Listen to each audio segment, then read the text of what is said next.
السلام عليكم ورحمة الله تعالى وبركاته.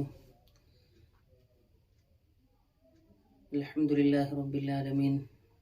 الصلاة والسلام على سيد المرسلين وعلى آله وصحبه أجمعين. أما بعد. ജുമുഅ ദിവസം അഥവാ വെള്ളിയാഴ്ച സൂറത്തുൽ കഹ്ഫ് ഓതിയാൽ അതിൻ്റെ നേട്ടമെന്ത്? അതേപോലെ തന്നെ ജുമുഅക്ക് മുമ്പായിട്ട് സൂറത്തുൽ കഹ്ഫ് ഓതണോ, അതല്ല ജുമുഅക്ക് ശേഷം ഓതിയാൽ സൂറത്തുൽ കഹ്ഫ് ഓതിയാൽ ആ ദിവസത്തെ പ്രത്യേക കൂലി ലഭിക്കുമോ എന്നതിനെയൊക്കെ കുറിച്ച് ചർച്ച ചെയ്യാൻ വേണ്ടിയാണ് ഇന്ന് ഞാൻ നിങ്ങളുടെ മുമ്പിലേക്ക് വന്നത്. വ്യാഴാഴ്ച പകൽ സൂര്യൻ അസ്തമിച്ചത് മുതൽ അഥവാ ശറഈ നിയമപ്രകാരം വെള്ളിയാഴ്ച രാവ് മുതൽ വെള്ളിയാഴ്ച പകൽ സൂര്യൻ അസ്തമിക്കുന്നത് വരെ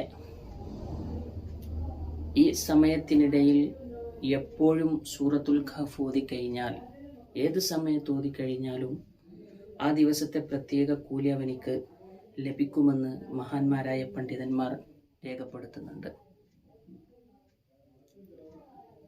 മാത്രവുമല്ല,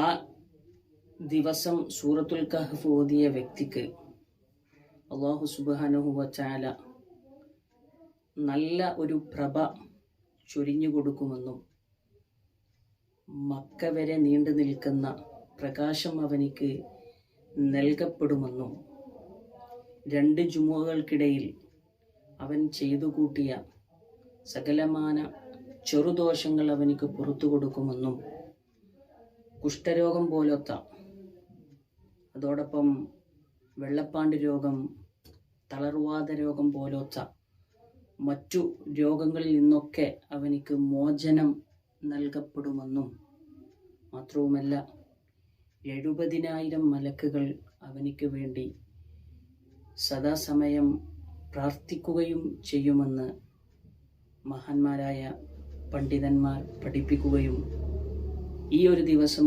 സൂറത്തുൽ കഹ്ഫ് എന്ന സൂറത്ത് ഓതിക്കഴിഞ്ഞാൽ, വെള്ളിയാഴ്ച ദിവസം സൂറത്തുൽ കഹ്ഫ് ഓതിക്കഴിഞ്ഞാൽ അവനിക്ക് ലഭിക്കുന്ന നേട്ടങ്ങളുമാണ്.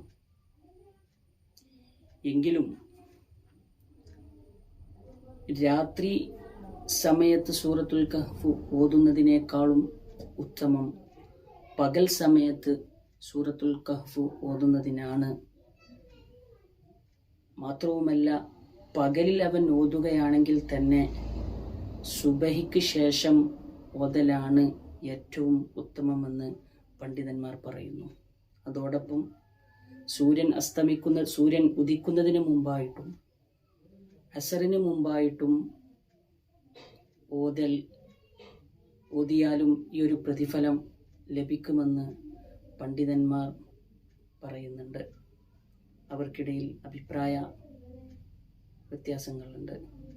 ഏതായിരുന്നാലും നന്മ പ്രചരിപ്പിക്കുവാനും ആ നന്മ ജീവിതത്തിൽ പകർത്തുവാനും അല്ലാഹു നമുക്കൊക്കെ തൗഫീഖ് നൽകുമാറാവട്ടെ.